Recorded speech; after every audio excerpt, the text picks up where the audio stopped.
What is going on, everybody? Welcome back to the channel. It is Live, aka the Live Wire, aka the Fallout 76 enthusiast. I'm here bringing you guys an updated video on the newest season regarding the bows. The bow situation in Fallout 76 is absolutely insane right now. The damage you're seeing on screen is not fake. It is not photoshopped or anything. This is legitimate damage. So let's talk about how to achieve this. The bow perks have been reworked, and the only one that really is going to affect your gameplay is going to be Hat Trick. The other ones, they're okay, but you can't really fit them in with all the other stuff you need, so Hat Trick is the way to go. And as you can see on screen, this is me using Hat Trick. Yeah, it's kind of ridiculous, I'm not going to lie. They may have overcooked this one. Anyways, the rest of the footage in this video is going to be me doing Eviction Notice by myself, using a Bloodied and Stalker's Recurve and Compound Bow, respectively. I also have the Electrician's 4-star effect on to proc that electrified explosion that stuns enemies nearby. I should have put Ruiners on here to test it to show you the real power of bows, but we'll get into that later in the video. Something important to understand with the bows is that they double dip in a lot of different perks. So, for example, Covert Operative Ninja and Mr. Sandman, bows get all the sneak multipliers from all of these, and they can stack all the way to 5.25x sneak attack multiplier, which is ridiculous. And they also double dip in the armor penetration perks, Bow Before Me and Tank Killer.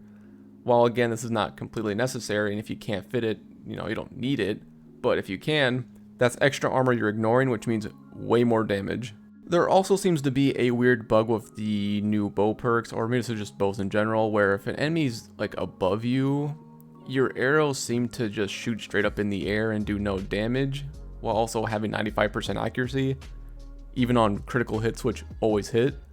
So that's definitely a bug. Yeah, sorry Bethesda, but you might want to put this one on your radar.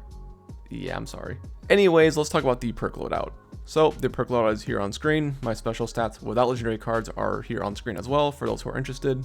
This is a low health, high investment build. If you do not have the proper legendary cards to be able to replicate this, just take out the cards that are not as necessary.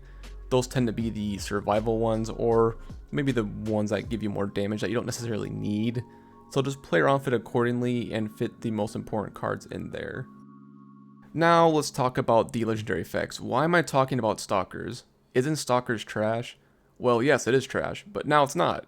They gave it a buff, making it a plus 100% sneak attack damage bonus rather than a plus 100% accuracy when not in combat, I think it was. And the Ruiners effect, which I don't believe is in the game quite yet, is a new effect that is a 4-star that's supposed to drop, I believe, from a new region boss they're adding. This is going to make your single shot weapons become absolute abominations to humanity. They'll just completely destroy anything in sight, which is why you saw me hitting the snake earlier for like 32,000 damage. A damage number I don't think I've ever seen in Fallout 76. So yeah, whenever that region boss gets added and these mods are in the game, if they're not in the game right now, I mean I could be wrong, then single shot weapons are going to be ridiculously strong, especially for low health players that can get those super high luck stats. Moving on to people who like to use the Furious legendary effect, you would just replace several of the cards in this build with the Onslaught perks to achieve the highest damage bonus possible. Now beware, if you are using the reverse onslaught system, you're going to run into a problem where you are going to be depleting your stacks very rapidly because the ricocheting arrows do count as additional hits. And if you have something like the flame arrow equipped, it's going to be even more degradation of those stacks. So play around with it, see which one you like better, and just plan accordingly. And lastly, talking about the arrowhead I've been using on all my bows, it is no surprise the plasma arrow. The plasma arrow has long time been the best arrow, and it's not even close for single target damage. The flame arrow used to be the best for AoE damage, but they have since removed the AoE effect from it.